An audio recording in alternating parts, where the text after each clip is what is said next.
Welcome.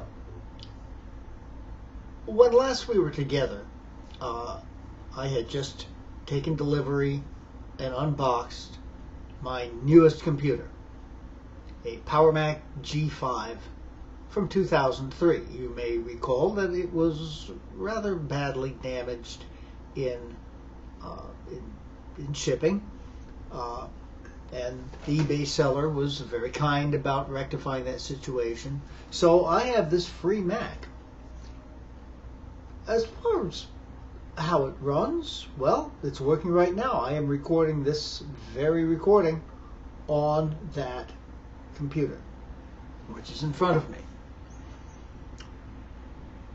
Now, I promised you that I would do an update on the machine. This video is that update. For about a day after I first set it up and started using it, this machine was pretty much all I used. Because I was searching out applications, things that would actually run on this machine that would enable me to use it here at the beginning of the second decade of the 20th century, 17 years after this machine was introduced. The results have been pretty intriguing. It occurred to me at that point, well, would it be interesting if for about a week, say, I were to use this computer exclusively? And I have done that with some rather surprising results. Now, full disclosure, I have been using my iPhone, I have been using my iPad, and I need functionality in my life that those devices give me. But as far as the things that I actually do on a computer from day to day, I've been using the G5. And it's been quite surprising. I will state, it's slow. It's very slow, believe me. But it's a 17-year-old computer, and it can do things. The machine has got, currently, 2 gigabytes of RAM. It seemed to me at the time, well, that's a lot more than it shipped with. I believe it was 3/4 of a gig that it shipped with initially, at least in the base model. It will address a maximum of 8 gigabytes. So it occurred to me, perhaps I should try upgrading the RAM. The RAM's not real expensive. You can go from OWC. It's really pretty reasonable. If I took it up to 8 gigs, would it actually be that much better using it? So, took delivery today from our friends at OWC. 3 2 gigabyte kits, each containing 2 1 gigabyte DIMMs. Now, those 3 kits plus the 2 that are already in, the 2 1 gigabyte DIMMs that are already in there, should bring us up to the 8. And we will see what a difference that makes. I'm going to be doing a video. Unfortunately, I am not able to really capture the screen in any meaningful way at this point, so it's going to have to be camera capture of the screen. But just to give you an idea of how it's behaving now. Now, there was one other thing I got from OWC while I was at it. OWC sells the PRAM batteries, so I actually got a couple, since the G4 Sawtooth actually uses the same battery. That battery appears to still be working, but there we're talking about a 20-year-old machine, so we're really tempting fate by trying to go there. So sit back and enjoy. I hope you do enjoy this, and I'll be right back to show you where things are right now. Stay tuned. Well, here we are on the Leopard desktop. As usually happens with these, you're going to have to forgive me for reaching around the tripod and trying to do things with the computer. But if you look down here at the dock, I think you'll be able to see that this dock is quite a bit more populated than it was in the last video. You can go back and check that out if you really want. So there are a lot of programs that I have put on. Now, what do we do in the modern world with computers, just as normal day-to-day regular tasks? Well, one would be word processing, so we need some kind of office suite. And I've got a couple of different options here. The first one here would be NeoOffice. Now, some Mac users may very well be familiar with Neo, others perhaps less so. NeoOffice is an office suite which is a port of OpenOffice specifically designed to have the look and feel of a Macintosh application. Now I'm kind of killing time while it actually opens up so I can do something. You can see what I mean about the slowness of it all. So here's NeoOffice Writer.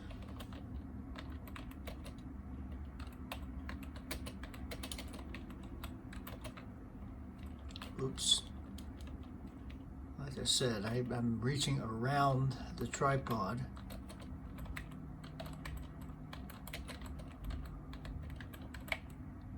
And using kind of an old keyboard. All right, so we can do this. Now, I have made a couple of documents, actually recipes that I've been sharing with the family, and wrote them here in NeoOffice. Now, one of the things I like about NeoOffice, if you do decide to save your file, you have the opportunity very, very easily to change the format. You can change it into a docx if you really want, or you could do RTF. You could save it as a doc file, which is what I usually do, since almost anybody that I were to share a word processing document with would be able to read the doc file. That works out very well. Now, we'll cancel that because I have no real intention of saving that. NeoOffice has a variety of other options, very much like Microsoft Office. Again, as it takes forever to open up, we can do spreadsheets, from simple spreadsheets to rather involved spreadsheets. Again, this can be saved in Office format, either the X format or the original Office format. Presentations. Yeah, okay, so we can do basically PowerPoint presentations. You have templates you can work from. All this is very good. What else have we got here? Drawing, database, HTML.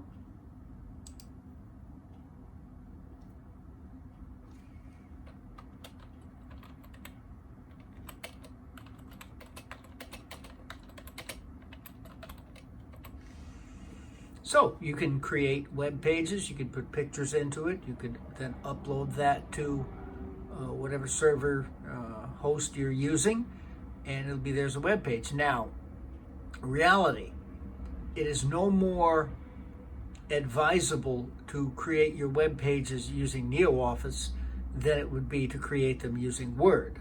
In fact, it's a bad idea, but the option is there, very similar. All right.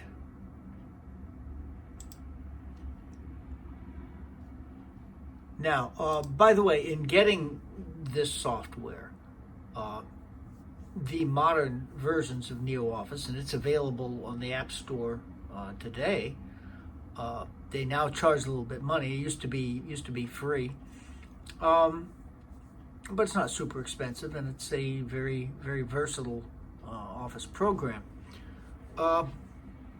newer versions, of course, are not going to run on the PowerPC architecture. The NeoOffice website no longer has versions made available, but 2cows.com had it. So I feel actually very lucky that I've got this. This will run on the G5. I'm very hopeful it will actually run on the G4 Sawtooth as well. All right. So we'll quit out of NeoOffice. We don't need to save any of this stuff as we progress so slowly. All right, now the other option. I did download iWorks 09. So we've got Pages, we've got Keynote, we've got Numbers, all from that Apple Office suite, which can also save documents into a docx. I imagine the presentation and the spreadsheet can be done that as well. No, actually, it can't save into a docx. I take that back. Docx wasn't really a thing then. NeoOffice would save as docx. Pages will save as a doc file, which should do the job. All right. Now, I also downloaded, I got iWorks from Macintosh Repository. It's an excellent website with older software. Here we have the iLife suite, which I also got from Macintosh Repository. iWeb, GarageBand. Should I decide to do some music making here, I have that available. iDVD, if I want to make my own DVDs. I don't know why I would want to do that and who would actually watch them. But anyway, the capability is there. iMovie HD. It also gave me iPhoto, iTunes. Yeah. It would have done QuickTime, but I got QuickTime 7.7, a later version. This iTunes, by the way, also was a later version than that suite did. I chose, I believe it was iLife 06, because later versions of the iLife suite, iMovie had certain features that wouldn't run as well or at all on this particular Macintosh. iMovie, we'll open up iMovie. We'll create a new project, which is going to save to the desktop. We'll get rid of it in just a bit. Okay, so old version, you can drag video clips, such as a couple that I have here for the beginnings of making this video. My intention is to actually edit the video on the Power Mac G5 and upload it. Now, I think you can see from that first clip, which I recorded using QuickTime on the G5, the quality was not very good. This other clip here I did on my phone. It's a very short screen capture. Just to try this out, I moved that clip and imported it into iMovie HD. It's, I believe it was 46 seconds in length. It took 5 minutes just to import. So I hate to think how it's going to be importing longer clips. It's going to take forever. And then rendering it out is probably going to take forever too. But the point of this is to use the G5. So we'll see what it can do. Okay, so we'll close out of iMovie. Let's get rid of my great movie here. All right, now, there are a number of other VLC media player, which is somewhat more functional than QuickTime 7.7 here in the modern world. All right, now, other things that we do. Email. Web browsing. All right. Now, the previous owner of the machine already had 10-for-Fox G5 on the machine, and in fact had the updater. So I used that to update it to the most recent available for this machine, at any rate.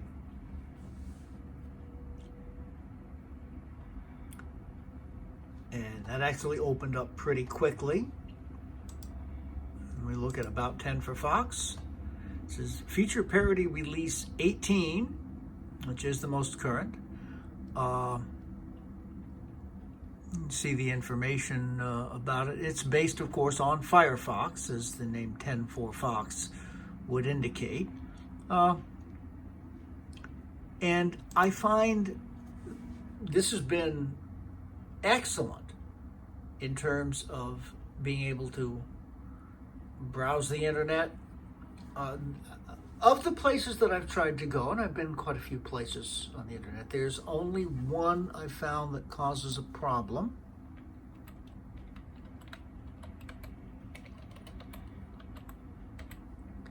And that's Patreon.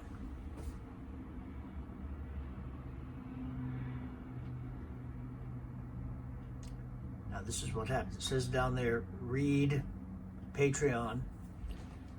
Now you'd think, okay, it's an old slow machine. Surely this is going to come up if we just wait a while. Well, you could wait for 5 hours and it's not going to come up. All you're going to get is this white screen. I don't support a lot of Patreon creators. I have 3, but it is nice to be able to see their content and see it early when it comes up. But no such luck. Now, if we look here, tools, web developer tools, page source. The source comes up. That appears to be the complete source code for Patreon, but something about it is keeping it from displaying. All right, but that's, as I say, that's the only page that I found that has been a problem. I've been able to get anywhere else, and yes, things will tend to load a little slowly. All right, so we'll quit out of 10-for-Fox. Now, email. This was a great find. 10-for-Bird. I hadn't even been aware that there is a sister project to 10-for-Fox. I've known about 10-for-Fox for years, but there's a sister project called 10-for-Bird, which is based on Mozilla Thunderbird. I'm pretty familiar with Mozilla. I had used the old Mozilla suite. I used the SeaMonkey suite quite a bit until I finally got away from that. But it's bringing up all my email, mailing list email here from Mac Mall, displaying the HTML. Everything is just fine. All my email accounts are on there, and honestly, this behaves equally well to any modern Mac that I've got in using the Mail application. Using Mail, just not going to cut it. It's just not going to come in there. So 10-for-Bird, that's a real find. We'll look at about 10-for-Bird. This version 38.9.0 for Power PC G5. And we're good. Okay, we can get rid of 10-for-Bird there. Now, there's one other thing. One thing I didn't show you when dealing with 10 for Fox was how it behaves on YouTube. We all love YouTube. We wouldn't even be here right now if it weren't for YouTube. It is difficult using that browser for YouTube. Things sputter and slow, and they get better as you leave them, but it's not a particularly great experience. So I did discover something else, if I can find it here. WebKit. Now you'll notice WebKit has got the Safari icon, but kind of a gold cover in there. And this is Leopard WebKit, which, yeah, I think the best way to describe it is it's kind of a wrapper for Safari, which makes it behave a whole lot more like a modern version of Safari. So if we go and open WebKit, see, it even says Safari up here in the menu bar. Opens right up with the top sites. YouTube. Now, yeah, please update your browser, but give it a sec. And here comes our friend YouTube. Yes, it's slow, but you know, I don't know about the RAM. There is wireless on this machine, but I also have it plugged into Ethernet. That's to an Airport Extreme, so it's not as fast as my internet connection will often get. All right. Now to play a video, I'm going to go to my own channel. Not so much for shameless promotion, although there's some of that, but just because I know I am not going to complain to myself about using my video. So this is the introduction video I did to this machine. Opening up. Welcome. I have a video for you. Expecting that it's going to boot. These things are very tough. I know what it did. I know what it did. Video for you. Okay, I know exactly what it did. All right, I had tested this out to see how it played, so it skipped ahead to where I was. All right, we can take it full screen. And it looks okay. All right. Now, one of the things that I have found with this, you give it a couple of seconds to let it partially load. We've got it fairly well loaded. And let's start it up. Welcome. I have a video for you. I was very, very excited. I took a delivery. See, the audio wasn't quite synced up, although that gets better. And yeah, I am going to reveal it to you. All right, now checking the settings here. It's playing in 720p. It will not play in 1080p. This is what I uploaded. But it's playing, and it's very, very watchable. I hate to say, it is broken electronics. Yeah, these things. Now, this is a lengthy video. I'm not going to go all the way through it. We'll pause it there. There are some little glitches to this. I mean, I've been watching a lot of YouTube, and it's worked very, very, very nicely. One of the little glitches is interspersed advertisements. You know, there are many places where you'll get not only advertisements at the beginning of the video and at the end of the video, but you'll also get them in the middle of the video. When that happens, whether you let the advertisement play or whether you skip the advertisement, it doesn't make any difference. When it goes back to the video, instead of just picking up right from where it left off, it goes back to the beginning of the video.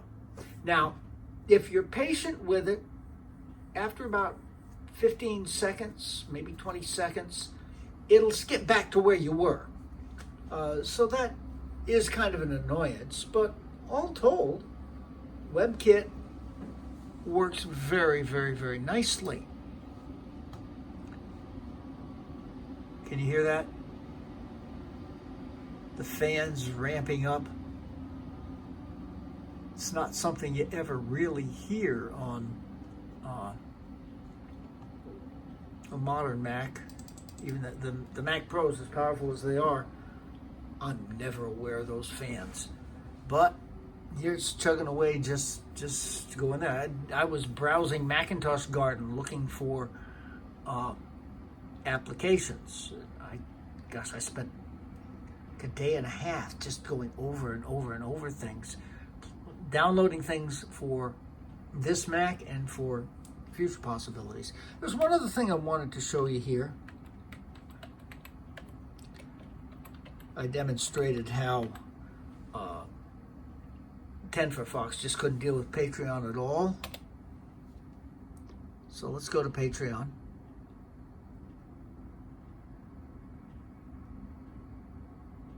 And wow, Patreon is loading up.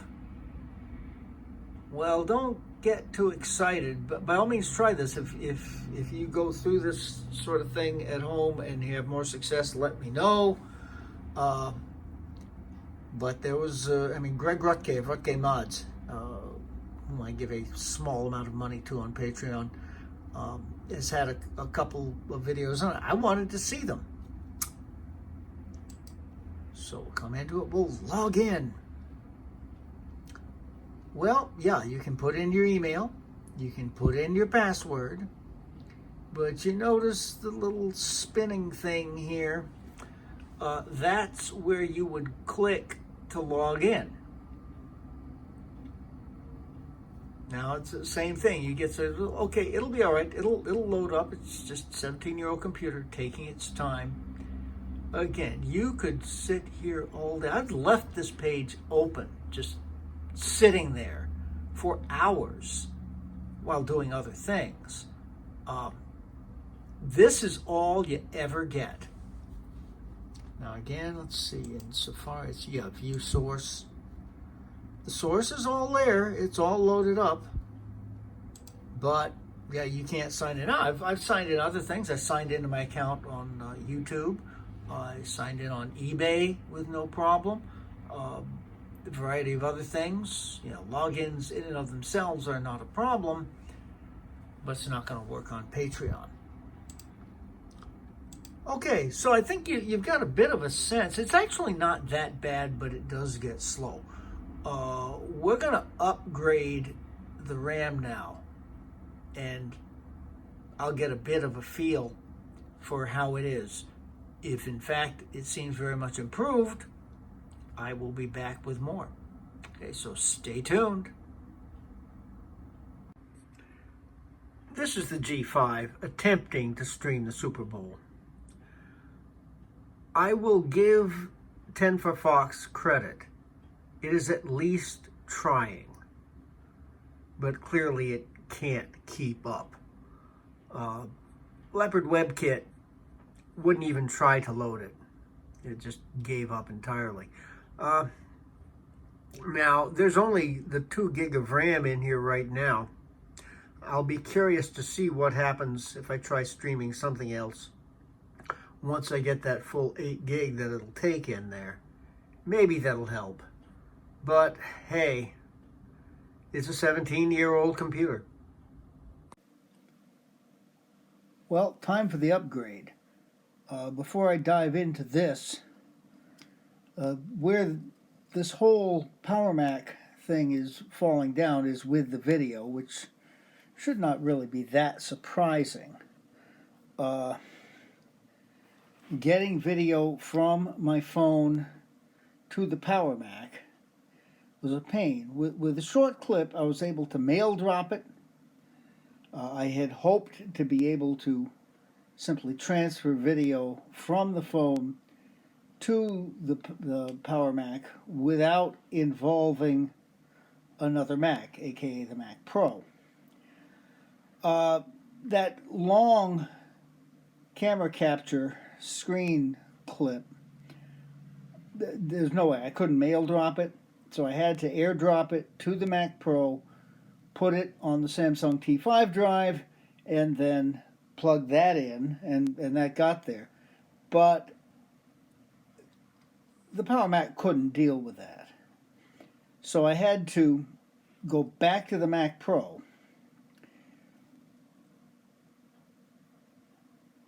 convert the video to a 720p format.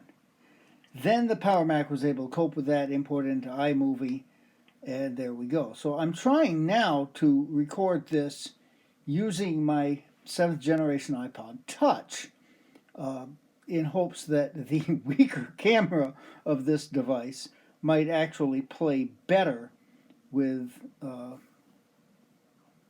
Power Mac. Okay, now one thing I want to show you, of course, is opening the side. You see the damage that was done up there on the top right of your screen.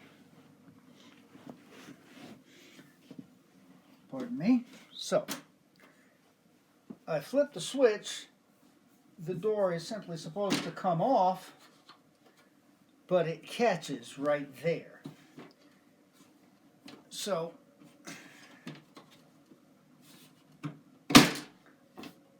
yeah, that did not make me happy, having to do it quite that way. All right, then the acrylic screen, which is held on magnetically, and we're into the Mac Pro. I think while I'm in here I need to dust it off, but we will remove that fan, which we need to because of the RAM in here. This is the RAM specifically geared to the lower of the two processors. This is the RAM for the upper of the two processors.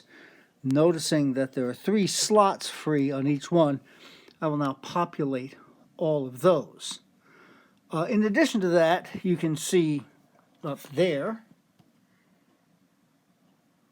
I know it's a little dim, but the battery, that's the PMOS battery, PRAM battery, not confusing CMOS and PRAM. That's the PRAM battery, and while I'm in here, I will take that out. Now, I don't think there's a real need for me to record any of this, so at this point, I'm just going to put do those modifications, put it back together, then we'll boot it up, and I'm going to just live with it for a while, and we'll see how things go. Be back with you. Well, here we are on the Leopard desktop. The quick report on the results of the upgrades. So looking at about this Mac, we do in fact now have 8 gigabytes of DDR SD RAM. That's a good thing. And if we look in the system profiler, one quick thing to look at. I did add a USB Bluetooth dongle, which seems to be working fine. So we have Bluetooth now. That's good. Now, obviously, simply quadrupling the RAM, good though that is, isn't going to turn this into a modern machine.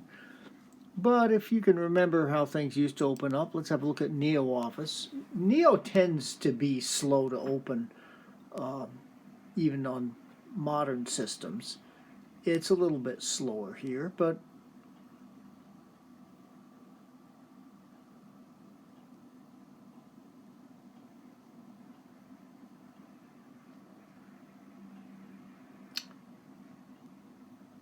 yes, indeed, it is slow. Okay, and there it is, and ready to go with the word processor.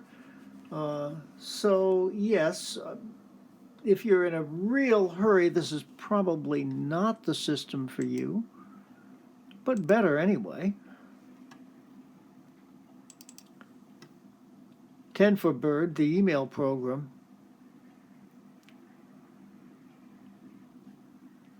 has tended to load up pretty quickly, and it does now.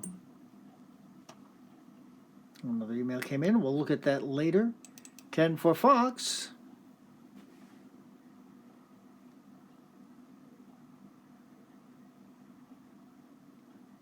That's quite a bit quicker.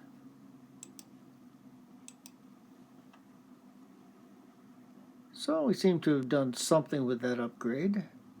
WebKit.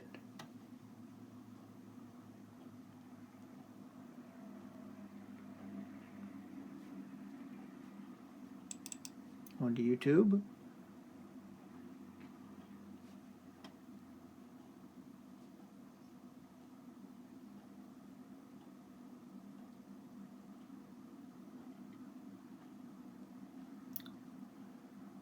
Yeah, nothing's going to make this a modern computer, but a functional computer anyway.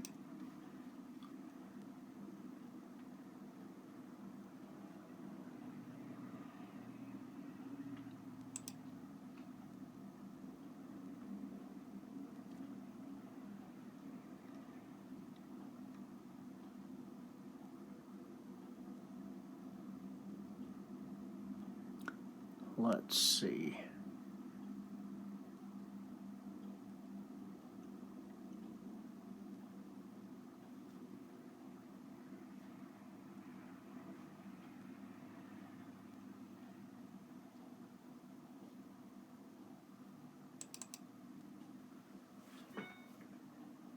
Let's give us a bit of an idea here. Welcome back. We're continuing today with upgrades relating to... Yeah, that seems to be syncing up pretty well. I'm pleased with that. And we'll start with a quick unboxing, hopefully quick, of a very important item. That's an increase. In continuing. Go to full screen.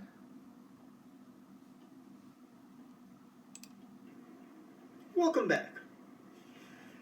We're these upgrades. Yep, 720p. And at 720p, as we've seen, it actually takes a while to sync up. But all in all, pretty quickly. And everything comes out. All right, we don't need to play that a whole lot more. So that was really just a quick look. I thought you'd get a bit of an idea of what the upgrades have done. All in all, I'm pretty pleased with it, and we'll be back with a couple more thoughts in just a moment. Well, this wraps up another project, and it has been fun. I enjoy working with these machines. I enjoy older Macs, and I'm really getting to love seeing, can these machines live in the modern world? And with this one, I would say the answer is pretty much a resounding yes. It's slow, and nothing I do is going to get it to be as quick as a modern Mac. But if your definition of a modern Mac is doing the tasks that you would want to do, word processing, spreadsheets, email, web browsing, watching YouTube, even creating videos, although that's kind of a stretch, I have to admit. This is a usable computer, and for the past week it has been my computer. There have even been a couple of things here and there that this machine has done that modern machines didn't seem to be able to. An audio file that was sent to me. I couldn't seem to get it to play on a Mac Pro. Power Mac G5, there it was. Nicely done. Score 1 for the G5. All right, now, does that mean I am going to use this machine as my daily driver? No. This machine goes back to a time, and I've said this before, talking about the Apple ecosystem. When this machine came to be, and this version of the operating system, Leopard 10.5, this is 10.5.8, the last version of Leopard that came out, there was no Apple ecosystem. Certainly we never used that term. iPhones were becoming a thing. Don't know about the iPad. There may have been an overlap there. I'm not really even sure. But this whole interoperability between phone, tablet, computer didn't exist. We knew nothing of this kind of thing. And that's something that I don't want to give up. Being able to text from my Mac Pro, being able to answer phone calls or even make phone calls sitting right there, having my whole backlog of text messages there, AirDrop, AirDrop. Oh, MailDrop has worked pretty effectively in getting videos onto this computer. Now we're going to see what editing is like. But it's been interesting nonetheless, and I enjoy finding out that yes, this is a usable computer. Now that's kind of made me wonder. We've gone back 17 years in time.